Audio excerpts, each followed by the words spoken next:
வெளி உலகத்திற்கு தான் இருக்கிறேன் என்று வெளிப்படுத்தினார், ஆங்கிலேயர்களை எவ்வாறு அலற வைத்து ஓட வைத்தார் என்பன போன்ற பல சுவாரஸ்யமான சம்பவங்களோடு இந்நிகழ்ச்சியை நீங்கள் காண இருக்கின்றீர்கள். நிகழ்ச்சி முழுவதையும் பொறுமையாக பார்த்து பயன்பெறுங்கள்.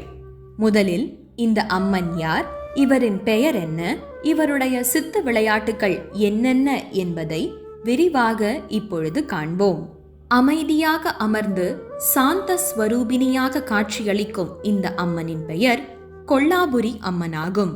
பார்க்க சாந்த ஸ்வரூபிணியாக இருக்கும் இந்த கொல்லாபுரி அம்மன் செய்த அதிசயங்களையும் செய்து கொண்டிருக்கிற அதிசயங்களையும் எண்ணிலடக்க முடியாது.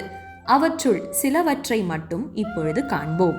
சுமார் 500 வருடங்களுக்கு முன்பு புடைசல்பட்டி என்ற ஊரை தவிர சுற்றி உள்ள கிராமங்களில் கொள்ளை நோய் என்று சொல்லக்கூடிய காலரா